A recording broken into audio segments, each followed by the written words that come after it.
Good morning, everyone. Now, force on a current carrying conductor in a magnetic field. तो हमने अब तक देखो जो दोस्तों देख लिया तो मैग्नेटिक परमानेंट मैग्नेट के बारे में बात करी, फिर magnetic field due to current carrying conductor in a straight wire देखा, फिर हमने देखा कॉइल के अंदर, सोलेनॉइड के अंदर। अब हम यहाँ पर जो डिस्कस करने वाले हैं दोस्तों कि एक हमारा परमानेंट मैग्नेट होता है वो, और एक करंट कैरिंग कंडक्टर उसका जो मैग्नेटिज्म होगा वो दोनों जब एक दूसरे के कांटेक्ट में या इंटरेक्शन में आएंगे तो किस तरह का फोर्स लगता है।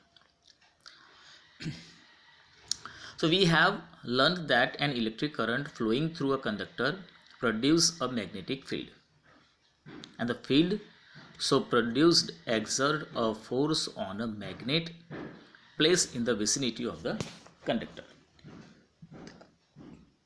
तो अगर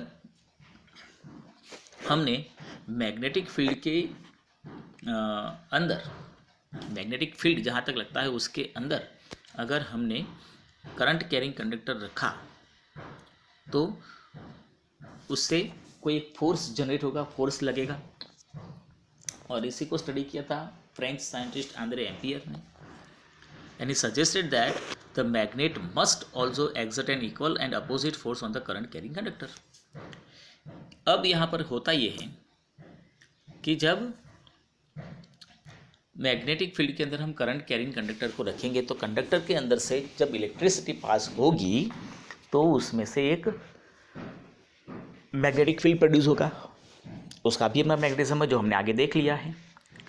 और एक्चुअली हमने उसको रखा हमारे मैग्नेटिक फील्ड में ही रखा है। तो यहाँ पर ये दोनों एक दूसरे के ऊपर सेम और अपोजिट डायरेक्शन में फोर्स लगाएंगे। The force due to the magnetic field acting on a current carrying conductor can be demonstrated through the activity, and we have to see this activity। आप देखो पहले इसको मैं एक्सप्लेन करूँ। इस एक्टिविटी के अरेंजमेंट में क्या किया है हमने, यहाँ पर लिया है एक हॉर्सशू मैग्नेट, नॉर्थ नीचे रखा है, साउथ ऊपर रखा है। इनके बीच में हमने रखा है एक एल्यूमिनियम का रॉड AB। इस एल्यूमिनियम के रॉड को हमने वायर से कनेक्ट कर दिया है विद बैटरी एंड की, और इस रॉड को लटकाया हुआ है। आप देख सकते हैं कि वायर थ्रू इसको एक स्टैंड के ऊपर लटकाया हुआ है। ठीक है, हॉर्सशू मैग्नेट जो रहेगा आपका वो फिक्स पोजीशन पर रहेगा। नॉर्थ और साउथ जो ऊपर नीचे हैं उनके बीच में आपका ये बार में एल्यूमिनियम का रॉड जो है वो लटका देना है। फिर आपको क्या करना है, तो स्विच ऑन करके देखें, करंट फ्लो करवाएं। जब आप करंट को फ्लो करवाते हैं तो डायरेक्शन रहेगी उसकी B to A। करंट की डायरेक्शन कौन सी है पहले केस में, B to A। मतलब देखो आप यहाँ से करंट निकला, ये गया, ये गया, ये गया, यहाँ से B to A होकर वापस आएगा। ठीक है,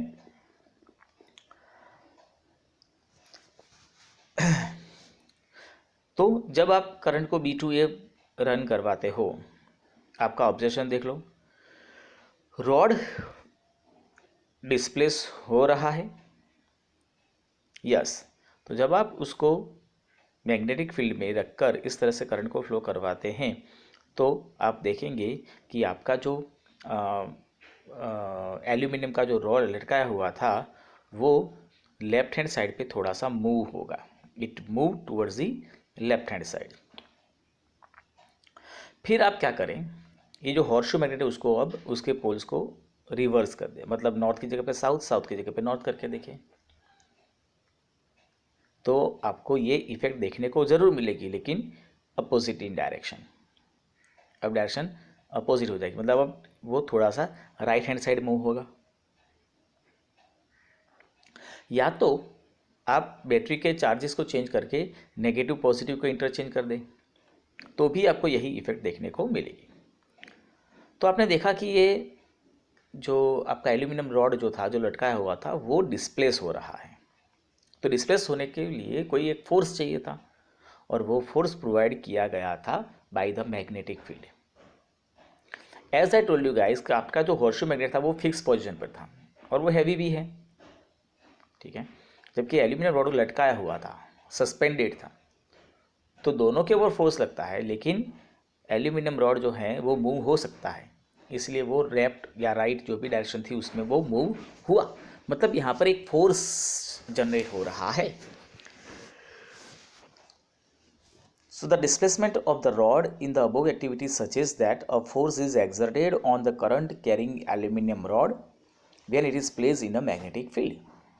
तो जब हम एल्यूमिनियम रॉड को मैग्नेटिक फील्ड में रखते हैं तो उसके ऊपर एक फोर्स बनता है, और जब हम डायरेक्शन की करंट की डायरेक्शन या पोल्स को रिवर्स कर देते हैं तो वो इफेक्ट भी आपको वहाँ पर दिखाई देती है, जहाँ पर जो डिस्प्लेसमेंट था वो अपोजिट डायरेक्शन में अब होने लगेगा।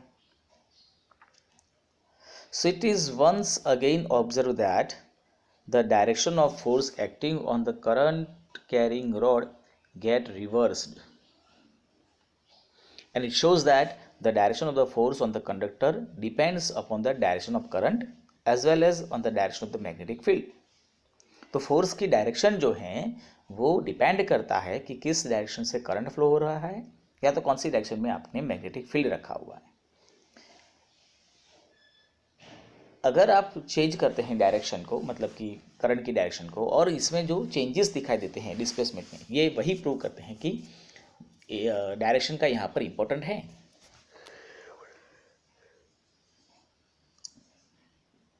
So experiments have shown that displacement of the rod is largest when the direction of the current is at right angles to the direction of the magnetic field.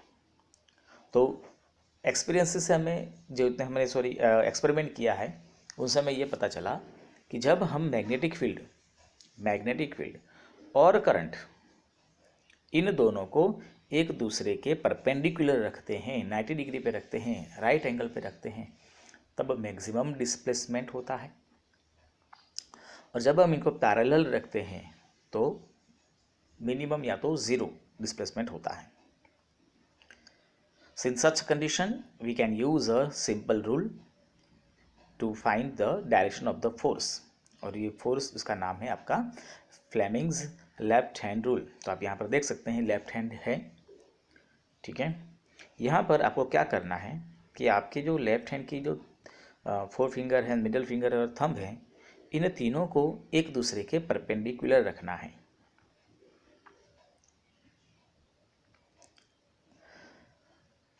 तो thumb जो है 4 finger जो है वो रहेगा आपका फील्ड की direction में, सेकंड फिंगर जो है वो रहेगा आपका करंट की डायरेक्शन में। ये दोनों जब एक दूसरे के परपेंडिकुलर होंगे तब मैक्सिमम फोर्स होगा। As I told you, field and current दोनों एक दूसरे के परपेंडिकुलर होंगे तो फोर्स जो जनरेट होने वाला है वो मैक्सिमम होगा। तो फील्ड और करंट दोनों एक दूसरे के परपेंडिकुलर हैं। उस टाइम पे जो डिस्प्लेसमेंट होने वाला है, जो मोशन होने वाला है, वो इन दोनों के परपेंडिकुलर में होगा। मतलब आपका थंब की डायरेक्शन आप घर पे ट्राई करके देखें, तीनों को एक दूसरे के परपेंडिकुलर रखें। जो फर्स्ट फिंगर है वो फील्ड की डायरेक्शन में रहेगी, मतलब मैग्नेटिक फील्ड की डायरेक्शन में। सेकंड फिंगर जो है वो करंट की डायरेक्शन में। ये दोनों एक दूसरे के परपेंडिकुलर होने चाहिए। जब ये दोनों एक दूसरे के परपेंडिकुलर होंगे तो मैक्सिमम फोर्स होगा, और वो फोर्स की डायरेक्शन रहेगी आपके थंब की डायरेक्शन में। तो थंब जो है वो आपको फोर्स या तो मोशन के बारे में बताएगा। तो आप इस तरह से किसी भी डायरेक्शन में अगर करंट या मैग्नेटिक फील्ड जनरेट हो रहे हैं तो ये रूल अप्लाई करके आप फोर्स या मोशन की डायरेक्शन फाइंड कर सकते हैं। तो क्वेश्चन आ सकता है दोस्तों, explain the Fleming's left hand rule. ठीक है, तो याद रखें फील्ड 4 फिंगर, सेकंड फिंगर में करंट और थंब की डायरेक्शन में रहेगा आपका मोशन और थंब। और इसी को हमने यूज़ किया है to make motor, electric motor. देखो आप दोस्तों, तो इसमें क्या होता है तो वही जो था फोर्स, मैग्नेटिक फील्ड के बीच में हमने करंट रखा, कंडक्टर रखा, और जो फोर्स आया उसी को हमने यहाँ पर, उसी प्रिंसिपल को यहाँ पर हमने यूटिलाइज किया है। इलेक्ट्रिक मोटर में। इलेक्ट्रिक मोटर जो होता है उसके अंदर ये क्या करता है, तो मैकेनिकल एनर्जी को मैकेनिकल एनर्जी को प्रोड्यूस करता है फ्रॉम इलेक्ट्रिकल एनर्जी। मतलब हमें इलेक्ट्रिकल एनर्जी देनी पड़ेगी और उसमें से आपको मैकेनिकल एनर्जी मिलेगी। तो ये बहुत जगह पर यूज़ होता है, जैसे आपके MP3 प्लेयर हो, कंप्यूटर हो, वॉशिंग मशीन हो, रेफ्रिजरेटर हो, CD player, electric fan, mixture, numbers of जिसके अंदर ये यूज़ होता है। तो इसका कंस्ट्रक्शन देख लें दोस्तों। पहले फिगर आपको ये ड्रॉ करनी है, फिगर ड्रॉ करते जाओ, कंस्ट्रक्शन लिखते जाओ। जैसे यहाँ पर देख सकते हैं, we have here 2 permanent magnets, north and south pole आपको दिखाई दे रहे हैं। ठीक है, मतलब ये एक ही मैग्नेट के 2 पोल्स नहीं हैं, ये नॉर्थ और ये साउथ 2 अलग अलग मैग्नेट के पोल्स हैं। आप सोचेंगे सर ये तो ये पूरा मैग्नेट होगा यहाँ पर, उसका यहाँ पर नॉर्थ होगा और यहाँ पर ये पूरा होगा, लेकिन हमारा वो कंसर्न नहीं है। ठीक है, तो 2 मैग्नेट हैं जिनके बीच में हमने एक रखा है कॉइल ABCD। देखो दोस्तों, एग्जैक्टली यहाँ पर नंबर्स ऑफ टर्न्स होंगे, नंबर्स ऑफ हजारों लाखों टर्न्स हो सकते हैं, but for the simplicity of the figure and explanation हमने यहाँ पर एक टर्न लिया हुआ है ABCD। एग्जैक्टली इसमें एक नहीं होते हैं, नंबर्स ऑफ होंगे। ये ABCD जो हैं उसमें AB और CD जो हैं वो मैग्नेटिक फील्ड के परपेंडिकुलर रहेंगे, BC और AD जो है वो पैरेलल रहेंगे। फिर हमने ये जो A और D में से जो करंट आ रहा है, मतलब जो वायर आ रहे हैं, उसको हमने 2 स्टेशनरी ब्रश के साथ कनेक्ट कर दिया है। This are the X and Y।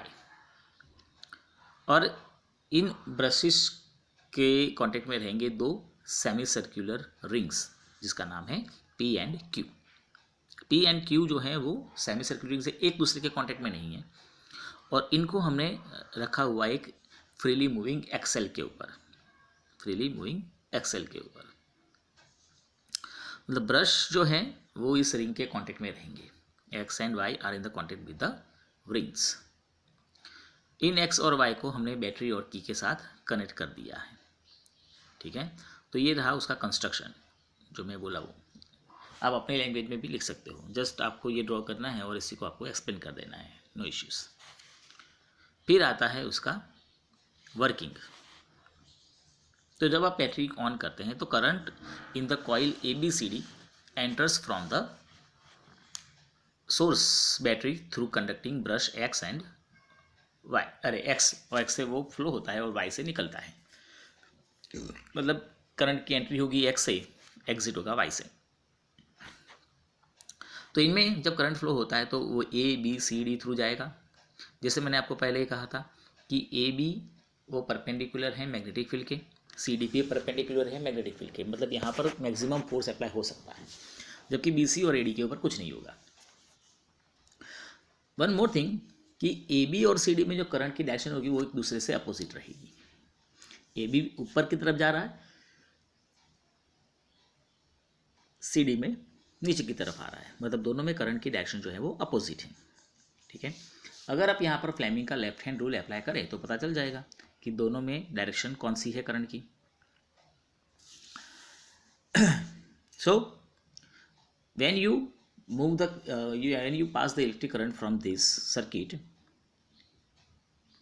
due to the opposite direction of the current, AB and CD दोनों के ऊपर जो इफेक्ट आएगी, फोर्स आएगा, वो अपोजिट आएगा। तो AB move downwards whereas CD moves upward. AB नीचे की तरफ मूव होगा, CD जो है वो ऊपर की तरफ मूव होगा, और एक एंटी क्लॉकवाइज में घूमकर एक हाफ सर्कल कंप्लीट करेंगे। Thus the coil and axle O mounted free turn about an axis, और वो एंटी क्लॉकवाइज घूम जाएंगे, तो हाफ रोटेशन हो गया। इससे क्या होगा कि Q makes contact with the brush X and P with Y, मतलब चेंज हो गया। अब देखो यहाँ पर पहले क्या था, P और X कॉन्टेक्ट में है, Q एंड Y कॉन्टेक्ट में है, P रिंग X ब्रश के साथ कॉन्टेक्ट में है, Q रिंग Y ब्रश के साथ कॉन्टेक्ट में है, लेकिन after a half rotation there will be a change. Now Q is in the contact with the X, whereas Y in the contact with the P. तो current की direction भी reverse हो जाएगी। Now the current will move from DCBA। अब current की direction कौन सी रहेगी? DCBA। अब DCBA में करंट चेंज मतलब पास होगा तो जो फोर्स की डायरेक्शन है वो भी अपोजिट हो जाएगी। तो जो पहले AB जो था वो नीचे गया था, CD जो ऊपर गया था, अब क्या होगा? AB ऊपर जाएगा, CD नीचे जाएगा, और इस तरह से दूसरा हाफ रोटेशन होगा। लेकिन जब दूसरा हाफ रोटेशन हो जाएगा तो उनकी पहले वाली सिचुएशन आ जाएगी, ओरिजिनल सिचुएशन। मतलब एवरी हाफ रोटेशन में उनकी पोजीशन चेंज होगी और दूसरे अल्टरनेट हाफ रोटेशन में वो अपनी ओरिजिनल पोजीशन पर आ जाएंगे। और हर बार डायरेक्शन ऑफ फोर्स जो है वो चेंज होते होते ये मोटर जो है आपकी एक डायरेक्शन में घूमना स्टार्ट कर देगी। ठीक है, समझिए। पहले किस में क्या था? AB नीचे गया था, CD ऊपर गया था, हाफ रोटेशन हुआ। फिर दूसरा हाफ रोटेशन होगा जिसमें अपोजिट हो जाएगा, AB ऊपर जाएगा, CD नीचे आएगा। मतलब एक राउंड कंप्लीट हुआ है। आफ्टर 1 कंप्लीट राउंड फिर से दूसरा हाफ रोटेशन होगा और इस तरह से मोटर जो है वो एक डायरेक्शन में घूमना स्टार्ट कर देती है। ठीक है, तो ये था आपका electric motor. Next time electromagnetic induction और जनरेटर देखेंगे।